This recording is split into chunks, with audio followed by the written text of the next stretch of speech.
Se você perguntar para qualquer pessoa que entende de aviação comercial qual foi a companhia de aviação mais importante, pioneira e icônica que já existiu, a resposta vai ser unânime: a Pan American World Airways, ou simplesmente Panam. Senta que lá vem história.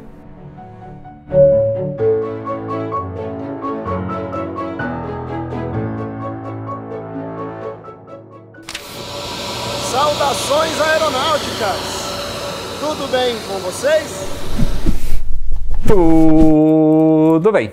Nos meados da década de 1920, os Estados Unidos começaram a ver com preocupação o crescimento das empresas aéreas controladas por alemães, que dominavam os voos sobre a América do Sul e o Caribe. Inclusive, a empresa colombiana Skadita, que é a sigla de Sociedade Colombo-Alemã de Transportes Aéreos, que mais tarde se tornaria Avianca, tinha solicitado o direito de fazer voos para os Estados Unidos e recebeu um não do governo americano. De olho ali na possibilidade de voar pelo Caribe partindo dos Estados Unidos, várias pequenas empresas americanas apareceram. E uma delas foi fundada em 14 de março de 1927 por dois militares, o Henry Hap Arnold e o Carl Andrew Spaatz, e tinha como objetivo fazer voos entre Miami e a ilha de Cuba, levando malotes de correio. A empresa foi denominada Pan American Airways, abreviando Panam, mas tinha um pequeno probleminha. Era uma companhia aérea que não tinha um avião. Outras duas empresas estavam de olho também em levar correio para Cuba. Uma era a Aviation Corporation of America, do aviador e empresário Juan Terry Tripp. E a segunda era a Southeastern Airlines, do grupo Chambers Hoyt. A Pan American ganhou o contrato, mas tinha aquele probleminha de não ter avião, né? E o Juan Tripp propôs que as três empresas se juntassem e formassem a ACA, Aviation Corporation of the Americas. O nome parece igual, mas tem essa pequenina diferença. Isso aconteceu em julho de 1927, com a parte operacional da ACA sendo denominada Pan American Airways Incorporated. A rota que eles ganharam ligaria as cidades de Miami, Havana e Key West. E pelo contrato, os voos deveriam começar antes de 19 de outubro de 1927. Os Fokker F-7 que fariam a rota só foram encomendados em agosto e chegariam no final de setembro. Só que eram aviões para pouso terrestre e o aeroporto de Key West ainda não estava pronto. E se eles não cumprissem o primeiro voo, o contrato seria cancelado e as ambições de expansão da Pan American iriam por água abaixo. E digamos que lá em 1927 não era muito fácil achar aviões dando sopa, né? Mesmo nos Estados Unidos. E aí na manhã do dia 19 de outubro, o último dia para a realização do voo, o representante da Pan American em Miami ficou sabendo que um Fairchild FC-2 equipado com 2 flutuadores tinha pousado lá em Key West em um voo de entrega para a West Indian Aerial Express. E esse avião ia seguir para a República Dominicana via Havana, mas ele estava detido por causa de uma ameaça de um furacão na rota. Daí o representante da Panam ofereceu uma bela quantia ao piloto para levar 114 quilos de correio até Havana. O piloto não ia perder essa chance de fazer dinheiro por um voo de apenas 1 hora e partiu rumo a Havana. Partiu Havana. Por sorte, o furacão ficou só na ameaça e garantiu a continuidade da Pan American.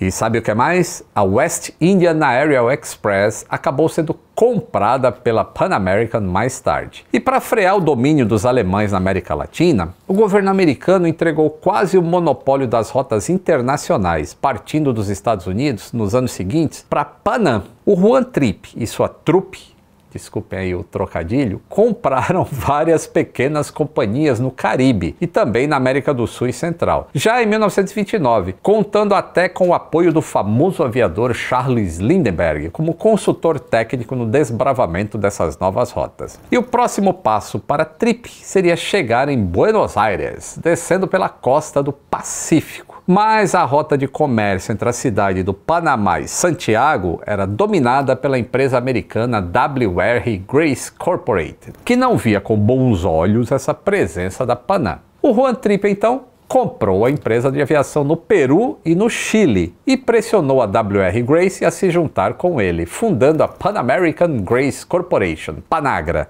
e levou aí os seus aviões até Montevidéu. Na costa atlântica da América do Sul, o transporte de correios era dominado pela New York, Rio and Buenos Aires Line, que se chamava NIRBA, do americano e ex-representante da Boeing, o Ralph O'Neill, e os alemães também, da Varig e do Sindicato Condor, que seria mais tarde a Cruzeiro do Sul aqui no Brasil. O Juan Trippe usou a sua influência junto ao governo americano e conseguiu para a Panam o contrato da mala postal americana para a região. E o Ralph O'Neill acabou vendendo a NIRBA para a Panam em 1930, ou seja, a Panam ia comprando tudo. A subsidiária brasileira da NIRBA, que era a NIRBA do Brasil, passou a se chamar Panair do Brasil em outubro de 1930 e se tornou uma forte concorrente das empresas controladas pelos alemães. Com a NIRBA chegaram os primeiros hidroaviões, ou flying boats, como eles ficaram conhecidos, e que foram emblemáticos para a Panam nos anos seguintes. No início dos anos 1930, a Panam também se expandiu em direção ao México, adquirindo participações em empresas como a Companhia Mexicana de Aviación e Aeronaves del México. Trippe,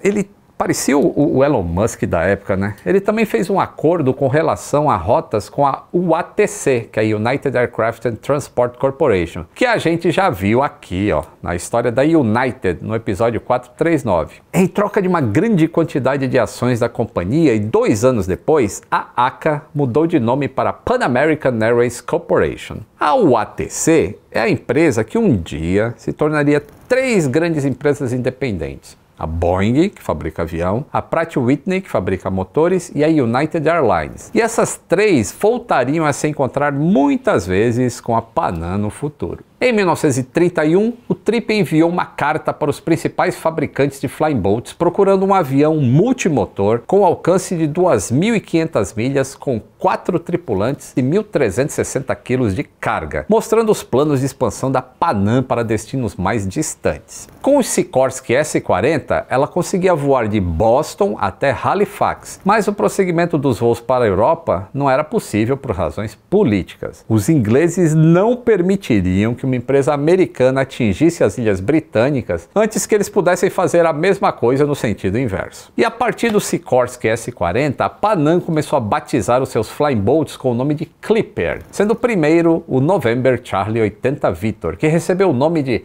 American Clipper. Clipper era um tipo de navio mercante à vela utilizado pelos americanos e muito rápido na sua época. Em 1937, ela começou a levar correio pelo Atlântico Norte para a Europa, com o Sikorsky S-42 Clipper 3, servindo o Reino Unido e a França via Bermuda e Açores. Agora, imaginem atravessar o oceano voando só com uma bússola, um relógio e um sextante. Por isso que a tripulação contava com um navegador que observava os astros e fazia os cálculos de onde a aeronave estava e que rumo deveria seguir para chegar até o destino, e levava em conta a direção do vento e os possíveis desvios causados por ele. Com o S-42, a Panam voltou seus olhos para as rotas do Oceano Pacífico, uma vez que o principal problema, que era a distância de São Francisco até Honolulu, já podia ser percorrida. Com o S-42B, que tinha maior alcance, foram realizados voos de teste, partindo de Honolulu até Manila, nas Filipinas, e até Auckland, na Nova Zelândia.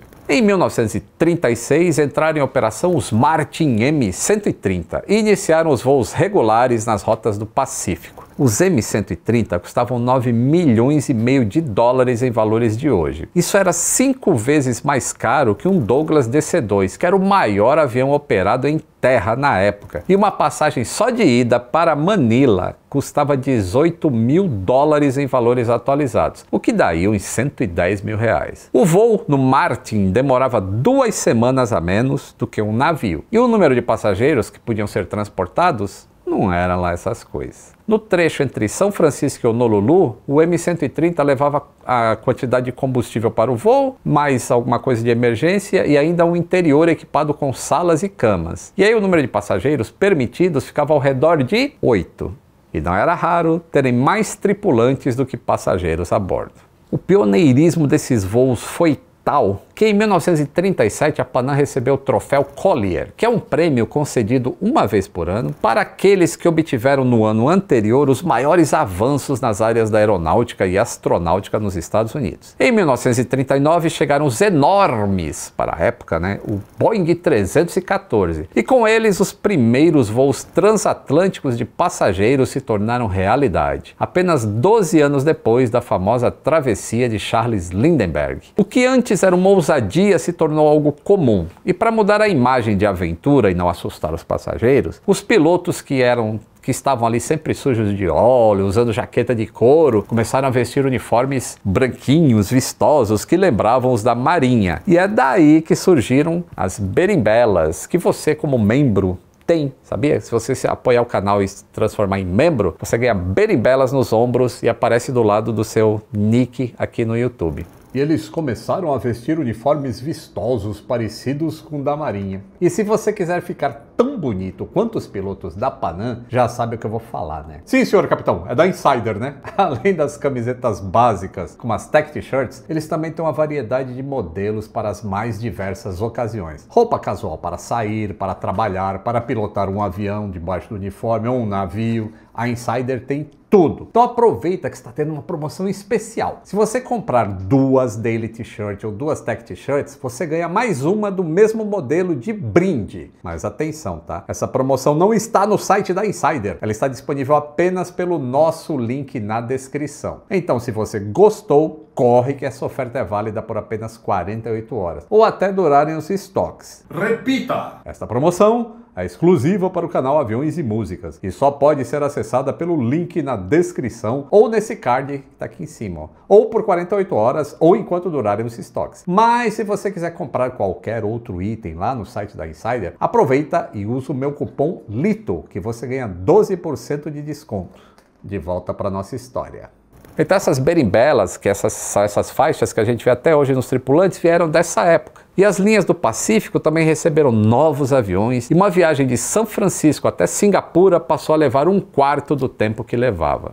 Em 1940, a Panam e sua grande rival, a TWA, começaram a usar o Boeing 307 Stratoliner, que, por causa do esforço de guerra, essa aeronave acabou sendo pouco usada na linha, tá? Mas foi a primeira de linha aérea da história a ser pressurizada. E embora quase toda a frota tenha sido convertida para uso militar, mesmo durante a Segunda Guerra Mundial, os Clippers continuaram fazendo história. Em 1942, o Flying Boat Pacific Clipper se tornou o primeiro avião comercial a circunnavegar o globo. E eu contei essa história incrível aqui no episódio 805. Não perde esse episódio porque é sensacional. E em 1943, o Franklin Delano Roosevelt foi o primeiro presidente americano a voar para fora dos Estados Unidos. E fez isso a bordo de um Clipper da Panam. Quando a guerra acabou, também acabou o monopólio da Panam.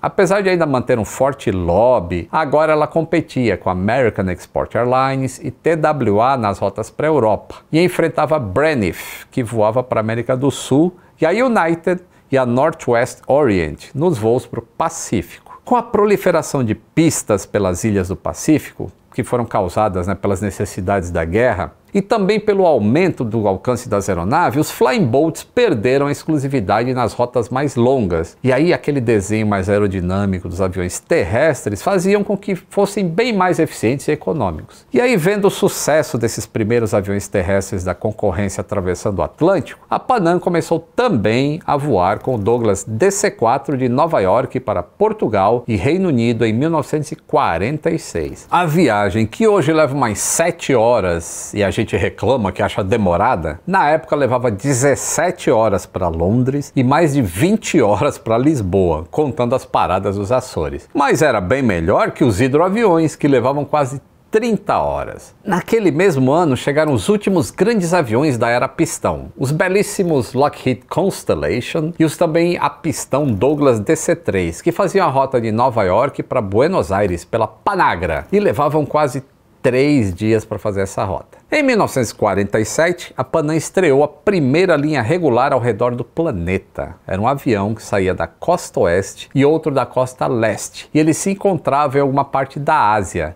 muitos dias e muitas paradas depois. E em 1949, a Panam recebeu seu primeiro avião de 2 andares. Era o Boeing 377 Stratocruiser, que tinha um lounge no piso inferior. Em 1950, a companhia mudou o nome outra vez para Pan American World Airways, e naquele ano, o DC-6 Clipper Liberty Bell estreou uma rota toda em classe econômica para a Europa, complementando um outro voo que era exclusivo só de primeira classe. Ou seja, a Panam ajudou a inventar a aviação como a gente conhece hoje. E antes que vocês xinguem a Panam pelo voo apertado, o DC-6 era muito mais lento, mais barulhento e menos apertado entre as poltronas do que os aviões de hoje. Tá? Com os modelos mais velozes e com maior autonomia, o tempo de voo foi diminuindo. E o Douglas DC-7 conseguia agora atravessar os Estados Unidos de costa a costa sem paradas, levando mais carga, eliminando o tempo de reabastecimento em solo. E em 1952, os ingleses iniciam a era do jato na aviação comercial, com o inicialmente problemático Comet, que a gente também já viu nesse episódio aqui, ó.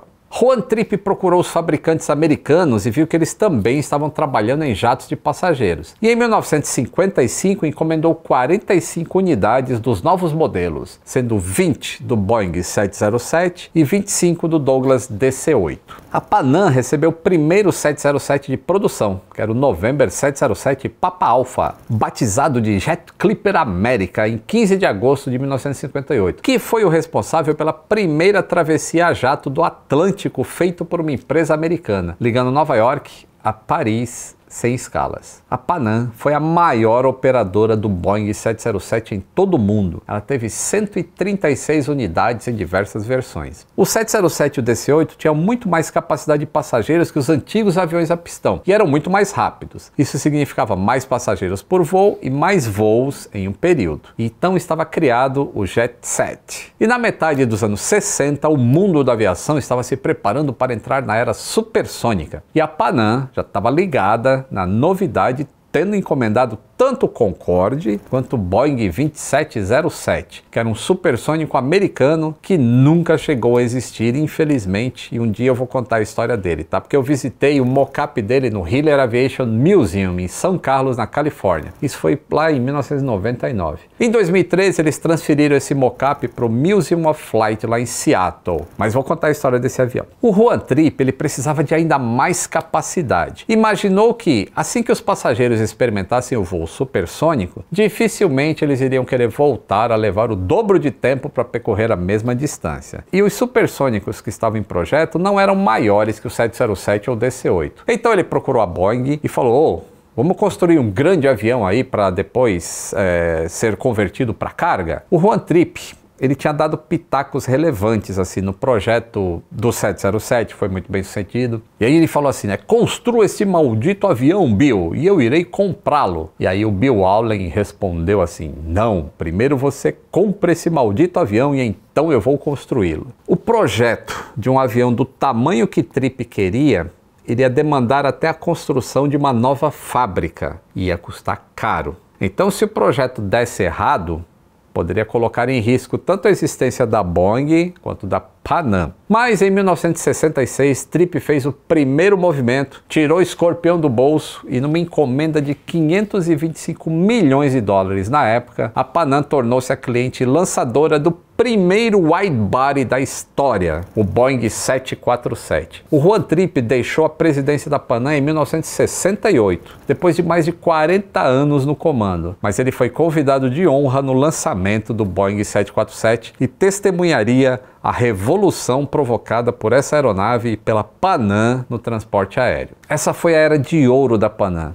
Eles tinham tanto os 747 que ninguém tinha ainda, e era o avião 2,5 vezes maior que o maior avião que tinha na época. Ela uniu todos os continentes e conseguiu reduzir o preço das passagens, mudando para sempre o transporte aéreo mundial a partir dos anos 70. A Panam, ela não foi icônica apenas com suas rotas e aeronaves. Ela também foi uma empresa que inovou em terra. No famoso prédio da companhia em Nova York foi desenvolvido o primeiro sistema computadorizado de reservas do mundo. E um outro projeto inovador foi o do terminal da empresa no aeroporto JFK em Nova York, que foi uma revolução para a época. O terminal tinha um formato elíptico, permitindo o embarque e o desembarque dos passageiros protegidos do sol e da chuva, numa época em que ninguém tinha pensado em construir os fingers que a gente vê hoje em todos os aeroportos. No seu auge, a Panam era a maior companhia do Ocidente, com 150 jatos voando para 86 países diferentes. Olha o tamanho naquela época, né?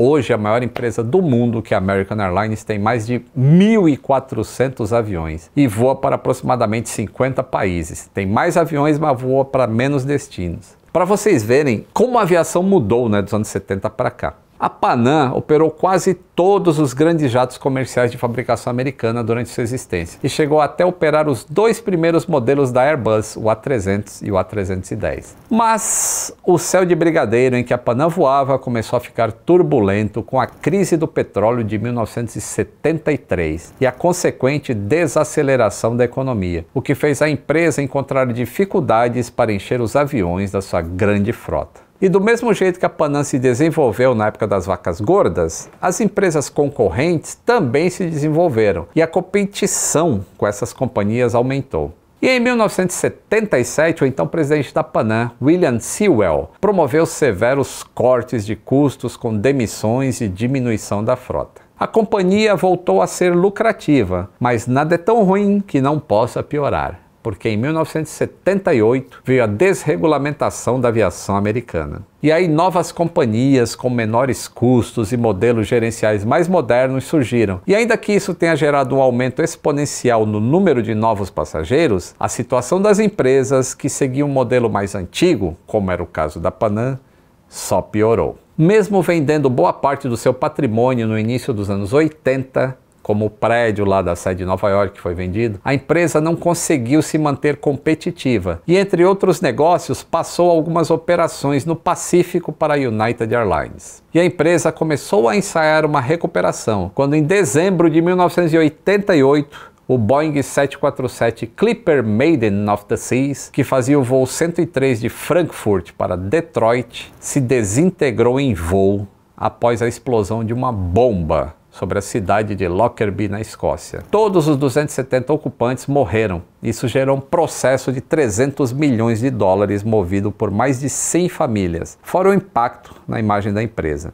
3 anos depois, a Primeira Guerra do Golfo elevou os preços dos combustíveis outra vez. E a Panam, que já estava ali na corda bamba, teve de vender para a United a sua rota mais lucrativa, que ligava Londres a Nova York. E outra parte de suas rotas dentro da Europa foi vendida para a Lufthansa. E em janeiro de 1991, o restante de suas operações europeias foi vendido para a Delta Airlines, que depois assumiu outras rotas da companhia. Naquele ano, a Panam voltou às origens, mudando a sua sede de Nova York para Miami. E de lá tentou recomeçar, mas continuava tendo sucessivas perdas. A Delta Airlines, que pelo combinado deveria injetar 25 milhões de dólares na companhia, achou que o negócio não era viável e assim a Panam parou de vez, deixando milhares de funcionários desempregados. O último voo foi o Panam 436, que decolou de Barbados para Miami, em um Boeing 727 com o sugestivo nome de Clipper Goodwill. Goodwill é uma palavra americana que se refere a um valor a mais pago por uma empresa que está à venda. A Panam, que um dia havia se mudado para Nova York e conquistado o mundo cruzando todos os continentes e oceanos, chegava ao fim em dezembro de 1991, na mesma Flórida em que tinha começado 64 anos antes. Mesmo hoje, há mais de 30 anos do seu término, a marca Panam é tão forte que foi usada em produtos e até séries de TVs e filmes, como Prenda-me Se For Capaz, que é o Catch Me If You Can, né, com Leonardo DiCaprio. The only way to get one of those is become a real live pilot for Pan American Airways. E o Hijacked, que conta a história do sequestro do voo 73 da Panam, lá na Índia. Ainda houve tentativas de se criar novas companhias aéreas e até linhas férreas utilizando o nome Panam, mas nenhuma acabou dando certo. Hoje, a única parte que sobrou da Panam original é a divisão de treinamento que fica próximo ao Aeroporto Internacional de Miami, na qual certamente vários pilotos que assistem o canal já foram fazer simulador por lá, viu? Inclusive foi lá que eu fiz um curso avançado de Reliability do 787, Boeing 787. Em 1968, o cineasta Stanley Kubrick no seu filme 2001, Uma Odisseia no Espaço, imaginava que em 30 anos haveriam voos de empresas comerciais para uma estação espacial em forma de roda na órbita terrestre, que era a ideia do cientista Wernher von Braun. E a empresa que faria esses voos não poderia ser outra, além da inovadora Panam. Quando o ano de 2001 chegou, não havia voos comerciais para o espaço. A estação de Von Braun sequer saiu do papel e a outrora pioneira Panam já era apenas uma lembrança. Que pena, né? Gostou do conteúdo? Então apoie o canal, é só clicar no botão Seja Membro e seguir as instruções do YouTube. Além do seu nome aparecer aqui, ó, com esses amigos nos créditos, você ainda tem acesso a conteúdo exclusivo para os membros. E também se inscreva no canal se não for inscrito, tá bom? Um grande abraço e até o próximo voo!